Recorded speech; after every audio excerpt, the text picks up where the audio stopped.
Poner a prueba a los europeos. Y la determinación europea necesita endurecerse. Tienen que ponerlo todo sobre la mesa en cuanto a sanciones económicas. Como les dije a mis homólogos europeos hace unas 2 semanas, todo lo que oigo de vosotros es que Putin quiere marchar hacia Varsovia. Pero de algo estoy seguro, Putin no va a marchar hacia Boston. No va a marchar hacia Boston. Pero dicho esto, los polacos son grandes aliados. Antes de que se les dijera que lo hicieran, ya estaban gastando el 5% del PIB. La economía polaca es una de las grandes historias de éxito desde la caída del muro. Cuando cayó el muro, la economía polaca y la ucraniana eran del mismo tamaño. Ahora, la economía polaca es 3 veces mayor. Si la economía ucraniana tuviera el tamaño de la polaca, Ucrania estaría financiando su propio esfuerzo bélico en este momento. Y dudo que Putin hubiera entrado.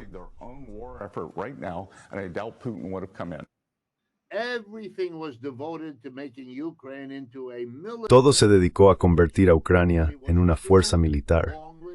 Y se asumió, erróneamente, que la fuerza militar construida en Ucrania se hizo de una manera que no tuvo ninguna inversión comparable en Polonia. Así que ahora Ucrania ha sido destruida durante los últimos 3 años con un programa masivo de subdesarrollo económico, no de desarrollo. La comparación de un país tras 3 años de guerra con un país que no ha tenido guerra es infantil. Es el uso de estadísticas para defender un argumento. Bueno, ¿cuál es el argumento? El argumento del señor Basant es muy parecido a la mayoría de los argumentos del señor Trump, que es que la guerra en Ucrania, desde el punto de vista estadounidense, ya no merece el esfuerzo.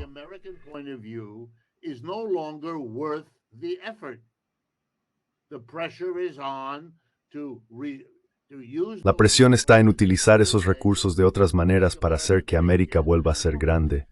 Un proyecto enormemente costoso que hasta ahora no ha dado muchos frutos. Pero implicó que un hombre llegara a la presidencia prometiendo al pueblo estadounidense que acabaría con la guerra en unos días o unas horas. Bien, aquí estamos 8 o 9 meses después. No ha terminado nada. Ha hecho innumerables intentos. No han dado resultado. Los rusos siguen avanzando lenta y metódicamente hacia el oeste. Ucrania está perdiendo. Es bastante claro. Si lo mides por todos los estándares habituales y tratas de obtener estadísticas razonables, esa es la conclusión. No solo la mía, sino la de la mayoría del mundo que observa todo esto. Y el señor Trump ha dicho la mayor parte del tiempo, yo me aparto. Vosotros, los europeos, deberíais ocuparos de esto.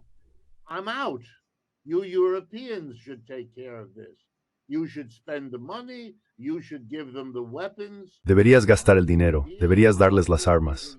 Te haré un trato, seguiré dándote armas. Aunque no está nada claro si realmente pretendía darles más de lo que siempre ha dado a Europa Occidental.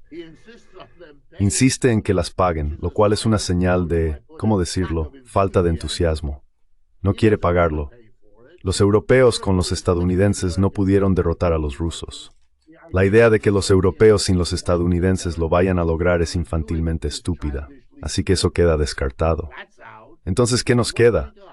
Pues tenemos la contradicción del discurso del señor Trump en la ONU a principios de esta semana.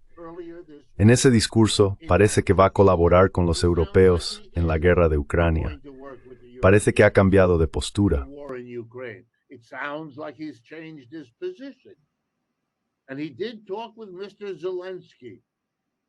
Y habló con el señor Zelensky. Y si hablas con el señor Zelensky, de todos modos ya estás en otro universo. Así que no lo sé.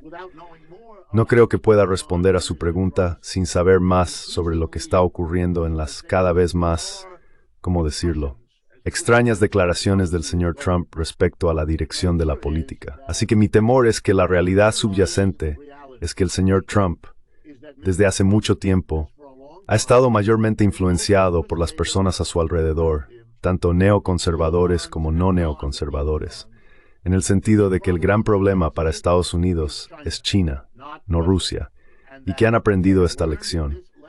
La combinación de que las cosas no van bien en Ucrania y la necesidad de girar hacia China significa que no quieres hacer lo que está ocurriendo, es decir, fortalecer los lazos entre Rusia y China.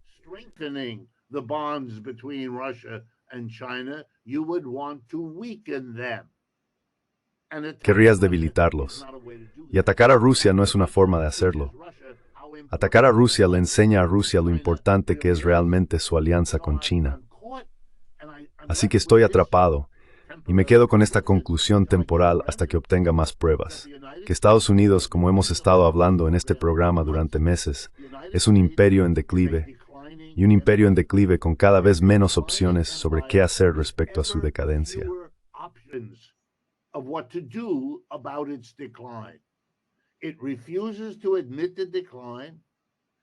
Se niega a admitir el declive.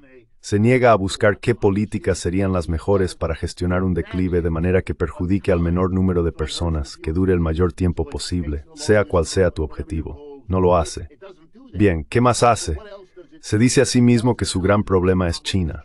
Sí, pero ¿qué vas a hacer al respecto? Y la respuesta es improvisada. No saben qué hacer. Así que de repente estamos hablando, creo, de miles de millones de dólares para salvar los esfuerzos casi desesperados del señor Milei, ya sabes, en Argentina, cuya situación se está derrumbando, o para rescatar al señor Bolsonaro, cuya situación también se está derrumbando, y así sucesivamente.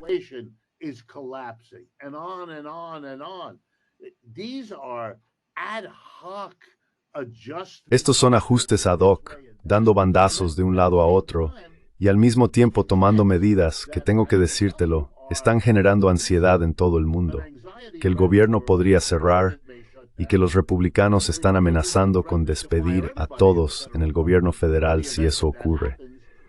Sabes, en el pasado este tipo de amenazas se ignoraban, pero ahora tenemos un tipo de gobierno, y voy a usar la palabra que cada vez me viene más a la mente cuando me preguntan, ¿cómo resumirías la situación en la que estamos? El fuego, desesperado.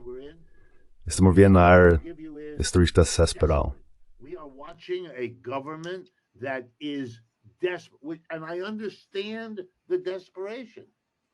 Y entiendo la desesperación. La deuda nacional está fuera de control. Quiero decir, si miras las cifras, en 1970 eran unos pocos cientos de miles de millones de dólares. Hoy son 37 billones. Es una locura. Este es un gobierno sentado sobre una montaña de deuda. Lo sabe. No puede continuar así. Liz Truss perdió su puesto de primera ministra en Inglaterra porque intentó pedir dinero prestado y el mercado dijo, no te vamos a prestar más. Estados Unidos sabe que se está acercando a ese punto. ¿Qué va a hacer? Pues ves un acto irracional y desesperado. Mandas a Elon Musk a despedir a la mitad de la gente. Eso no es una medida de eficiencia. Ningún experto en eficiencia justificaría eso.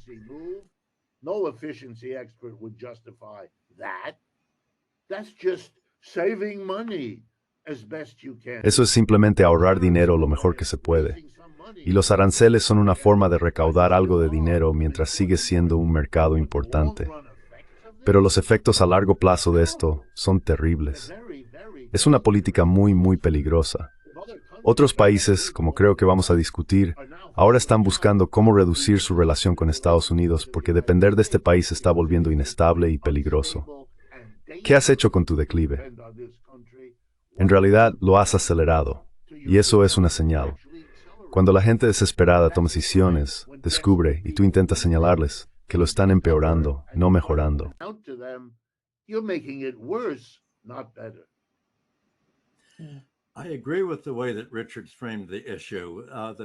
Estoy de acuerdo con la forma en que Richard ha planteado el problema.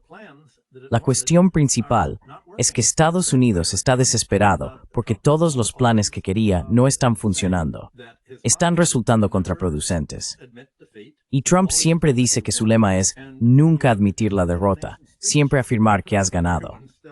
Cuando miras su discurso en las Naciones Unidas, aún todos están reflexionando sobre su largo y divagante discurso, puedes ver lo extraño que fue. Intentó decir que Ucrania está ganando, no Rusia, que Rusia debería haber conquistado, o podría haber conquistado, Ucrania en un solo mes, incluso en unas pocas semanas. La guerra podría haber terminado. Es como si la decisión de Putin de no convertir su operación militar en algo más que una operación militar especial para proteger a los hablantes de ruso realmente fuera un fracaso de su capacidad para capturar Kiev. Pero eso nunca fue su plan.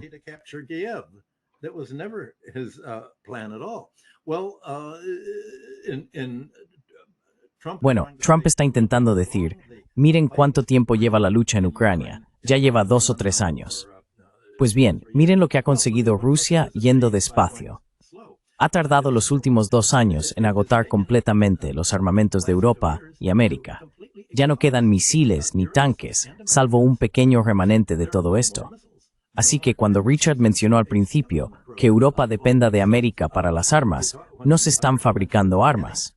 Se tarda bastante en fabricar misiles y armamento, y parece que Estados Unidos tardará 5 años en fabricar el tipo de misiles supersónicos e hipersónicos que Rusia ya tiene. Así que estamos ante una situación extraña. Y lo curioso es que la OTAN está hablando de una guerra terrestre, y Biden está hablando de que Estados Unidos invada Polonia. Bueno, no van a invadir Boston, pero sí invadirán Polonia.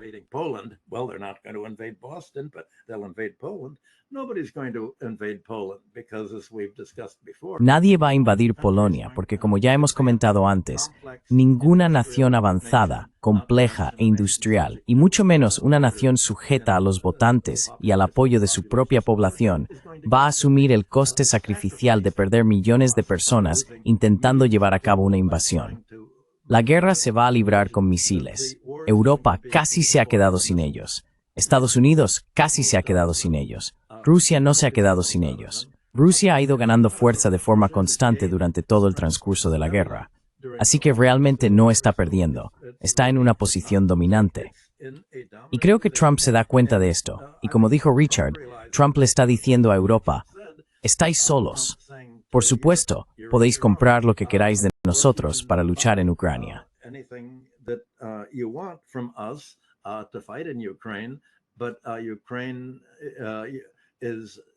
Pero Ucrania es un campo de batalla, donde en realidad no se trata de Ucrania. Rusia no está luchando contra Ucrania en este momento, salvo de forma marginal. Está luchando contra la OTAN. Es la OTAN la que está suministrando a Ucrania los misiles para atacar las refinerías rusas, para intentar impedir que refine y exporte más petróleo. Y son Estados Unidos y las bases satélite del Mi-6 en Wiesbaden, Alemania y otros lugares los que están guiando todo esto. Así que en realidad es la guerra de la OTAN europea contra Rusia. Y no estoy seguro de que Trump realmente tenga la intención o siquiera tenga idea de cómo enfrentarse a China, que sigue siendo el objetivo de los neoconservadores. El hecho es que Trump está intentando librar una guerra en 5 o 6 frentes al mismo tiempo.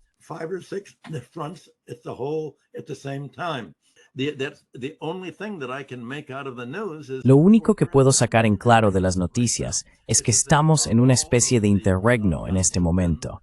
Es como si todas las armas estuvieran cargadas y listas para disparar, y solo estuviéramos esperando a que se active el detonante. Y los detonantes están por todas partes. Están los planes de Estados Unidos para un cambio de régimen en Venezuela. Está intentando provocar a Venezuela para que, de alguna manera, proteja sus barcos pesqueros que Estados Unidos está atacando. Estados Unidos está desplegando una armada de barcos allí, como diciendo, vamos a enviar a nuestros operativos especiales para invadiros y decapitaros. ¿Qué vais a hacer al respecto?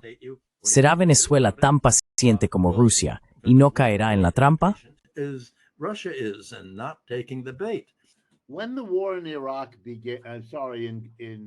Cuando la guerra en Ucrania comenzó en febrero de 2022, el señor Biden, entonces presidente, y muchos de sus principales funcionarios declararon públicamente, y ningún alto cargo estadounidense discrepó, que esta guerra sería corta, que el rublo se convertiría en escombros, que la economía rusa no podría sostener esto y colapsaría, e incluso que podría ser posible, según los más ambiciosos, lograr un cambio de régimen en Rusia.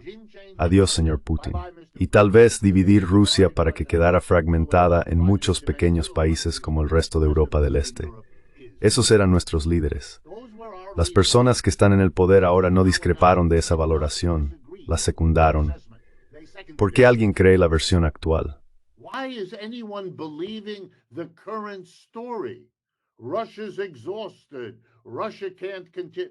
Rusia está agotada. Rusia no puede continuar. Sabemos que eso era incorrecto. El rublo vale aproximadamente lo mismo que antes de que comenzara la guerra. No se ha desplomado ni nada por el estilo. La economía rusa, según los datos del PIB y de las Naciones Unidas, ha crecido más rápido que la economía de Estados Unidos en todos los años de la guerra, incluido el actual. Resulta que la guerra en Rusia ha tenido un efecto estimulante por la forma en que la han gestionado. No digo que lo hayan hecho perfectamente en todos los aspectos, pero como empresa económica, han hecho con la guerra lo que Estados Unidos hizo con la Segunda Guerra Mundial. Utilizarla para salir de la depresión, para crecer más rápido de lo que podían en los años 30. Y lo lograron. Y los rusos también lo han hecho.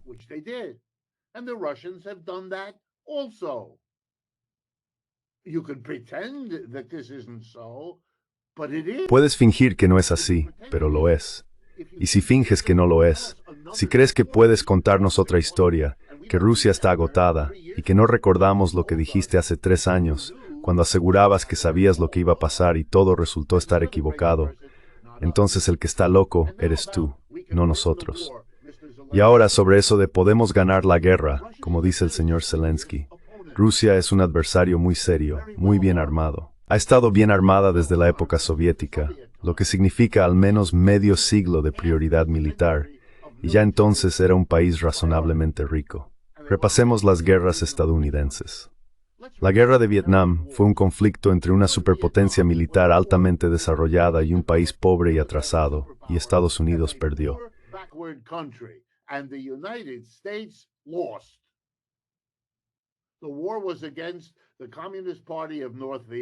La guerra fue contra el Partido Comunista de Vietnam del Norte. Ellos están al mando hoy en día. Han estado al mando durante todo el intervalo, que ya son 50 años desde 1975. Han logrado gestionar una buena sociedad. Y Vietnam, por cierto, es una de las economías con mejor desempeño del mundo, gobernada por el Partido Comunista, porque Estados Unidos perdió. Ahora vayamos a Afganistán. Es aún más pobre que Vietnam. Estados Unidos contra los talibanes. Y perdimos. ¿Quién está al mando de Afganistán hoy? Los talibanes, no Estados Unidos. No ganamos en Irak y no estamos ganando en Ucrania. Y en vez de que eso sea una idea extraña que no estamos ganando, no debería ser raro para nadie. Ese es el historial que tenemos. No ganamos guerras, las perdemos.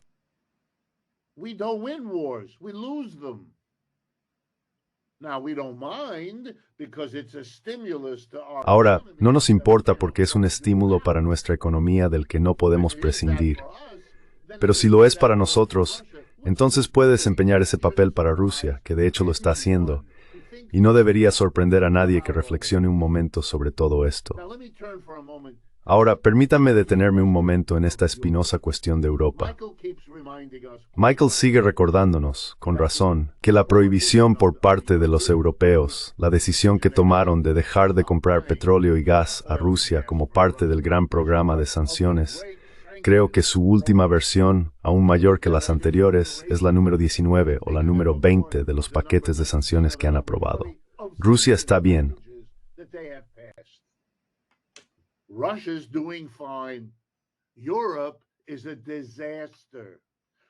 Europa es un desastre, tan grave que Estados Unidos, al ver que su principal problema es China, ahora considera a los europeos como, en el peor de los casos, una carga para sus recursos, y en el mejor, una fuente de tributo para ayudar a enfrentar a China. Esto sitúa a Europa en un declive increíble.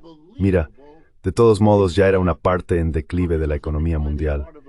Los imperios se perdieron hace un siglo o medio siglo, y no saben qué hacer. Han sido superados por Estados Unidos por un lado y por China y los BRICS por el otro. Así que Europa está en declive, y los políticos tienen que explicar eso a su gente. Se atreven a decir, nuestros capitalistas no han podido mantenerse al nivel de los competidores de Estados Unidos y China. No se atreven a hacerlo. Sus capitalistas son quienes los mantienen en el poder. Así que eso queda descartado.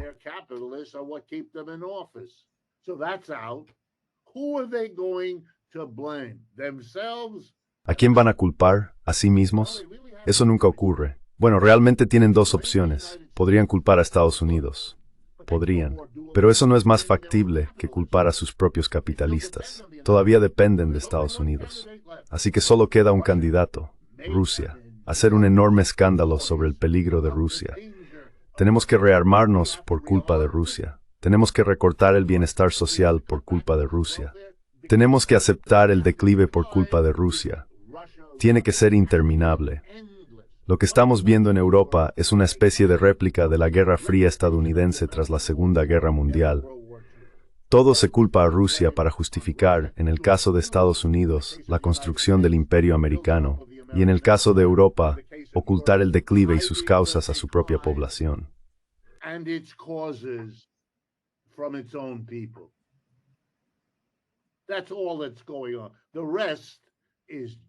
Eso es todo lo que está ocurriendo. El resto es solo ruido. El último punto que quiero destacar, la crisis de Estados Unidos, tiene que ver, en cierto modo, con algo que sé que asustará a la gente, pero no sé cómo se puede evitar. Un imperio en declive que antes era dominante económica, política, militar e ideológicamente, ya está perdiendo esa posición en lo económico. Eso ya lo sabemos. China y los BRICS son una unidad económica mucho mayor en la economía mundial que Estados Unidos y el G7. Cruzaron esas dos líneas en el año 2020 y la diferencia ha ido aumentando cada año durante los últimos 5 años.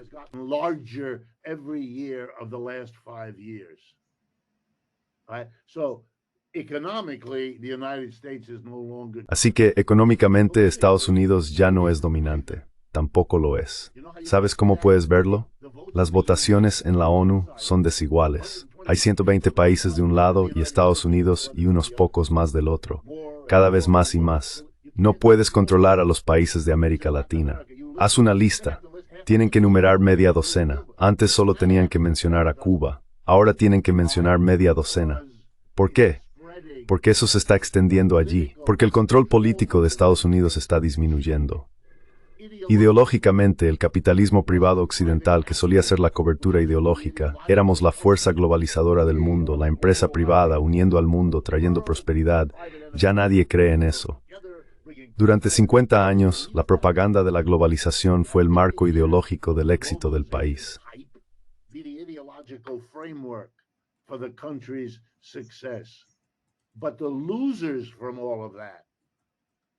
Pero los perdedores de todo eso, sobre todo aquí en Estados Unidos, han transformado la política interna para apoyar a un Trump en el poder que expresa la ira y el enfado de quienes salieron perdiendo con la globalización.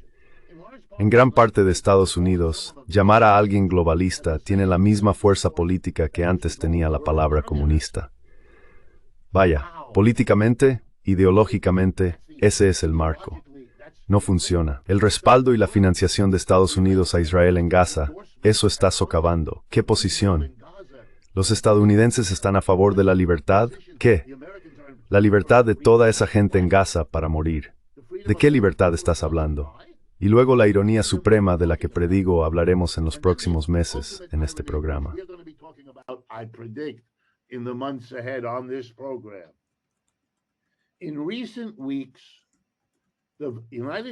En las últimas semanas, el gobierno de Estados Unidos tomó una participación del 10% en la corporación Intel, con una opción para otros 5%. Eso es capitalismo de Estado. ¿Sabes lo que es eso? Es Estados Unidos copiando a los chinos, que tienen un enorme sector de empresas estatales. Aproximadamente la mitad de la economía china es empresa estatal. Intel ahora es una empresa estatal. Si los trabajadores de Intel hacen huelga, llamará al señor Trump, que ahora es el principal accionista, al ISIS para encargarse de ese problema? Vaya, el señor Trump bloqueó la venta de ciertos chips de ordenador a China. Nvidia y AMD, dos de los principales productores de esos chips, le explicaron al señor Trump que los chinos son grandes usuarios de chips porque tienen una economía enorme, y los BRICS son aún más grandes. No podemos obtener beneficios si no podemos venderles chips. Make a profit if we can't sell chips to them. Everything we did was based on that. Todo lo que hicimos se basó en eso. El señor Trump dijo, de acuerdo, cancela el pedido, pero debes darme a mí, al gobierno, el 15% de los ingresos que obtengas por vender chips a los chinos. Ese es el acuerdo que tenemos ahora. Bien, esa es la forma más sincera de adulación que la economía china podría pedir. Los estadounidenses, sin admitirlo, sin hablar de ello, están copiando. Y la razón, fácil de ver. El FMI estima actualmente que la economía de Estados Unidos crecerá alrededor de un 1,5% del PIB en 2025, por debajo del más de 2% que había prometido antes. China estima un 5%. India, un 7% que fueron sus cifras del año pasado. Esperan lo mismo de nuevo.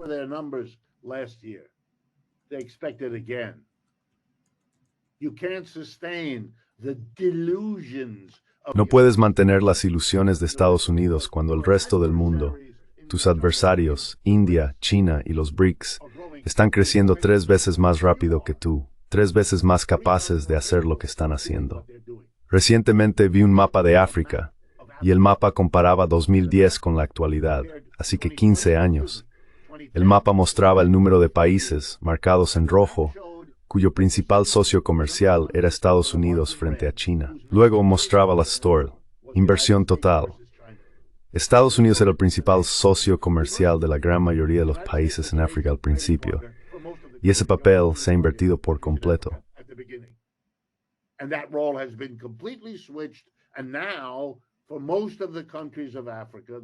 Y ahora, para la mayoría de los países de África, la gran mayoría, el principal socio comercial es China. ¿Cuántas señales más necesitamos mostrarle a una persona razonable para que entienda hacia dónde va el mundo? Así que eso nos deja con el ámbito militar. Y la guerra en Ucrania plantea muchas preguntas que Michael ha resumido. La escasez de armas, su agotamiento, el hecho de entregárselas a los ucranianos, porque el señor Zelensky parece haberse convertido en un icono de esta locura europea respecto a Rusia. No sé cuáles son los planes del señor Putin, y sé que usted, el oyente, y ustedes los europeos tampoco lo saben. Lo mejor que podemos hacer es observar lo que vemos, reunir las pruebas y hacer una estimación razonable.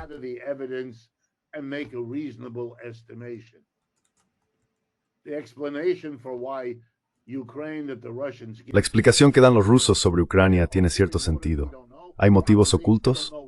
No lo sabemos, probablemente, no sé cuáles son. Pero la idea de que Rusia tenga algún motivo para invadir el resto de Europa ahora tiene menos motivos que nunca. Y Rusia no ha tenido la costumbre de invadir Europa, en absoluto. Es al revés. Napoleón, la Primera Guerra Mundial, Hitler, las grandes invasiones fueron en sentido contrario, de oeste a este. Superan, en todos los aspectos, cualquier movimiento en la otra dirección. Así que basta. Este es un juego peligroso, un imperio en declive en una situación desesperada que recurre a su ejército para resolver el problema. Y hacerlo después de haber perdido 5 guerras contra oponentes mucho menos capaces que Rusia, eso roza la locura.